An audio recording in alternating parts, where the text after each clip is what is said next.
Welcome back to Dark Souls, my name's Gordon. Let's make life a bit easier for ourselves, and rather than doing the swamp at this stage, we will head to the asylum, back to the asylum, and pick up the rusted iron ring. Because honestly, it's too annoying going through the swamp when you can't, when you're running through syrup, honey, molasses. But that. Oh, that was... I've got some moves today. That was excellent. Oh, and there's the Forest Covenant chappies down there. Shiva of the East and his bodyguard, the invisible chappie. And they sell actually, Shiva sells actually some decent weapons. So if you've got the souls saved up from coming through the depths in Blighttown, you can buy some excellent weapons from him. I'm not going to go over there. If you go over that fallen tree branch, you have a really hard time getting back. For some reason there's like a clipping issue there. You can just fall right through the ground, or off the tree, sorry. But the Crimson set's in that direction, you know, the set of the Sealers of New Londo, the red one, if you're looking for something like that. So what I'm going to do here is I'm going to show off the dung pies and how they work. And they, like I mentioned in the previous video, so if you smother yourself in shite, cow shite, or dung can be any kind of animal shite, but anyway, if you smother yourself in the feces of an animal, you get the toxic effect. But look at our health, it does not tick down with anything near the same, you know, ferocity. Oh fuck's sake, Gordon. So yeah, so if these blow dart guys hit us with their dart, you know, the effect from it is really pernicious and your health just ticks down so quickly. But with the, you know, smothering yourself in shit, your health just doesn't tick down as fast, and you can take these guys out with ease. And I'm using the Ring of the Evil Eye here to get a wee bit of health back every time I kill something. So we'll take out the final blow dart guy. I always find them really creepy, these blow dart guys, you know, it's like as if they've got like wooden buckets in their head or something. Or straw, I think it's like straw armour.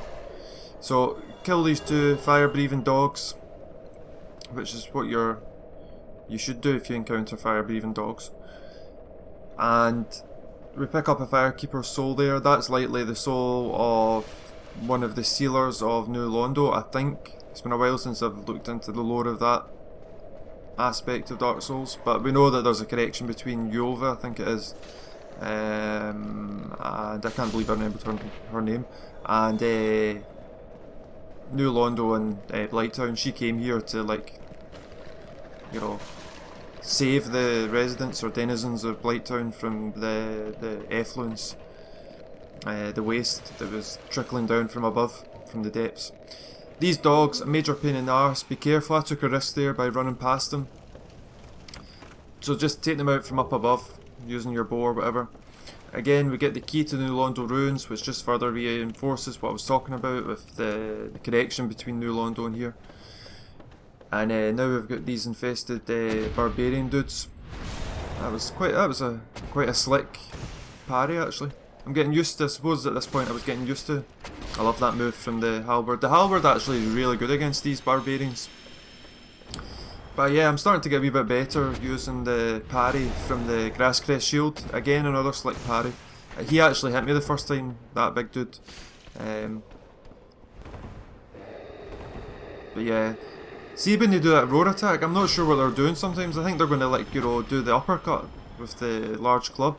I always get out of the way of it when I shouldn't. There's something so satisfying about, you know, parrying something that's much bigger than you and it's carrying basically the stump of a tree in its hand.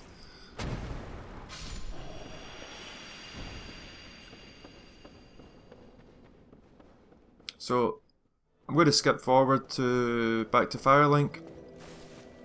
Here we've got Crestfallen. Oh, virtuous little maiden. To pillage graves. I've heard enough about the lady for a lifetime. What absolute rubbish, eh? So he doesn't buy into this idea that they're holier than thou proselytes of some faith. You know, he obviously is a cynic and sees them for what they are. I have. Oh yeah, I think you have a knack for it. I'll be pleased to help you. So, Unless you find the magic's unsavory. if you say yes, Yeah, wonderful. I'm sure that he thinks that you're not interested. So, we're going to be upgrading our pyromancy stuff. So you need, if you're on DS Fix, hit backspace so you get 30 frames per second. Otherwise, you'll never make that that jump or roll.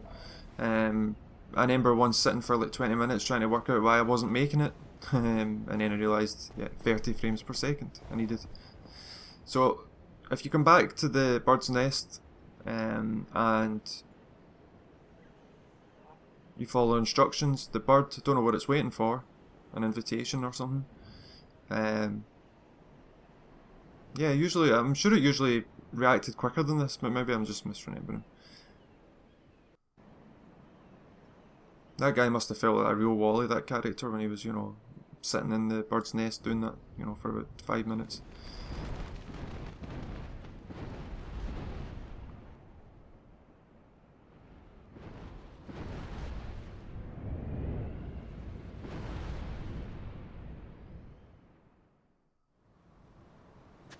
So, back to the asylum.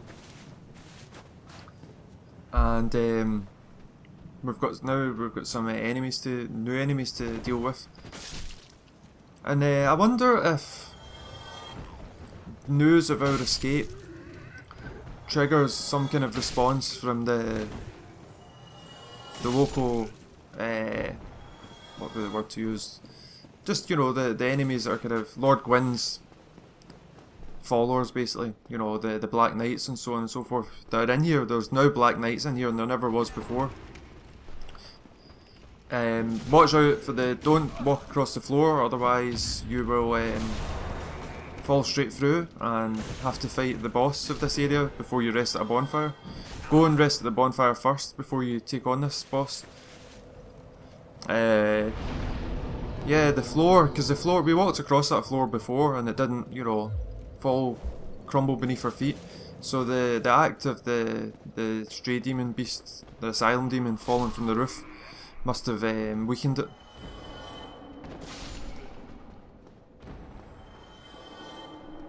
So this bonfire down here must be the least used bonfire in Soul's history. I don't think MD uses it or rests at it.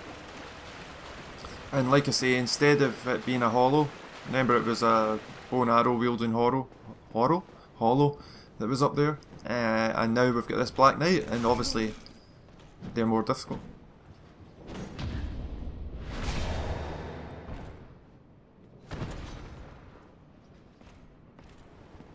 I love the armour set and the design of the Black Knights, it's just fantastic. Even the way that they use weapons, you know, it's like choreographed and it's like a dance almost.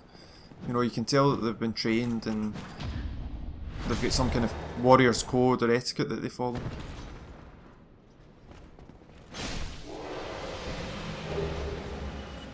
And we get the Black Knight sword, which I like. It's a good weapon. And actually, Black Knight weapons are really good against the boss coming up.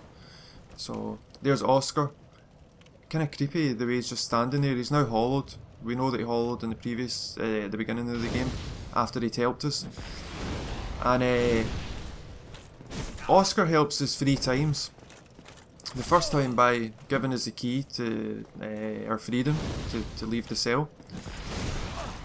Secondly, he gives us the Estus flask, and he's about to give us a Crest shield, which blocks a lot of magic, so that'll help us against the boss, who does a lot of magic damage. We're fighting, I just realised this, I think our Sunny D must be spiked with alcohol or something, because we're fighting like a bunch of drunk men.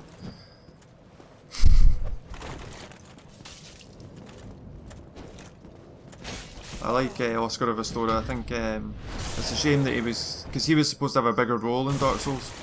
He was supposed to basically like be your shadow and your guide throughout the game. But yeah, they changed that, I believe. Well, they did change it, obviously. And I suppose he satisfies a lot of those things, you know, and they did it in a more efficient manner. He satisfies a lot of the criteria of um, the guide. I'm trying to remember the proper name that's given to these types of characters, their archetypes. But anyway, yeah, he satisfies a lot of these things in a small space of time, so maybe they felt like, oh, we don't need to stretch this out, you know, we can just do this quicker and more efficiently. And I suppose that's good design from one point of view. And now, instead of there being one of these armoured hollows, we've got two of them, and they're guarding a decent treasure, the one that we specifically came here for, which is the rusted iron ring, and that will allow us to move unabated through the molasses-like swamp. Oh, I got his attention.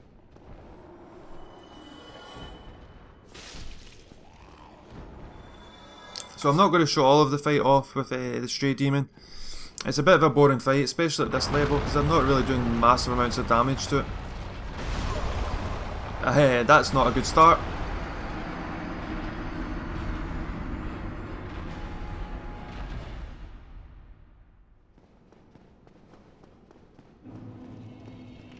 So we'll try again.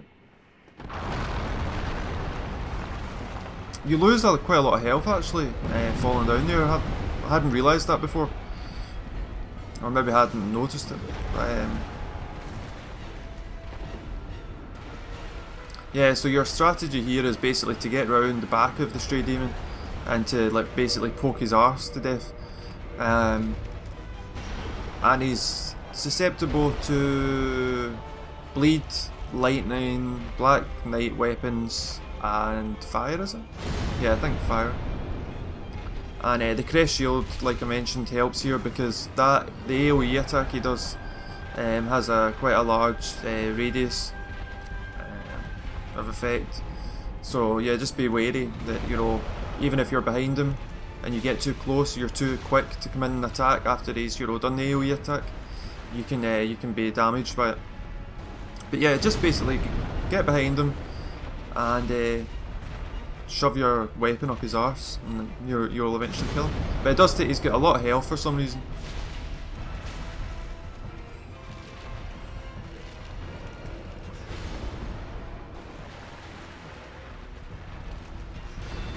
Lucky they, yeah, I was kind of lucky. I was lucky a few times against the stray demon in this fight.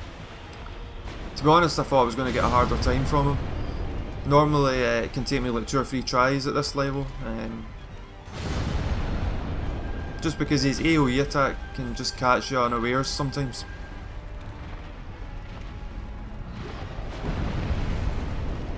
I wonder who put him in here. We're actually kind of doing the stray demon a favour. You know, he's stuck in here with all these smelly hollows in the Undead Asylum. No wonder the guy's angry. And some people speculate that the Asylum demon is specifically looking to break out the stray demon. You know, when we first encounter the Asylum demon at the beginning of the game. Just speculation, I suppose. This ladder takes you to the corridor. This is the corridor that we made our initial escape from the Asylum from. And it becomes like a dueling corridor, or, you know, we've got a duel. At one end we've got our enemy, the Black Knight, and at the other end ourselves. And we'll just parry him to death. What's the technical term for the space between two duelists? I don't know. But that's what I had in mind when I was thinking of that.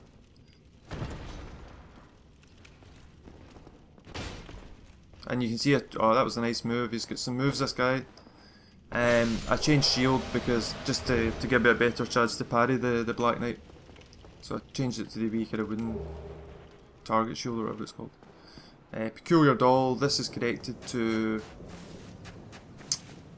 An Orlando and to the painted world of Ariamis, and a specific enemy and character, well, a character actually that may or may not become your enemy depending on your actions once you get to the painted world of Ariamis. And it's intriguing how the peculiar doll managed to make its way to the cell we were in. did maybe Oscar forget to drop it down the first time and he came back thinking that maybe there's a good chance we'll come back here? Come back to the cell? Probably not. Probably somebody else. Because it wasn't there when we were there the first time. Anyway, thanks for watching. See you in the next episode.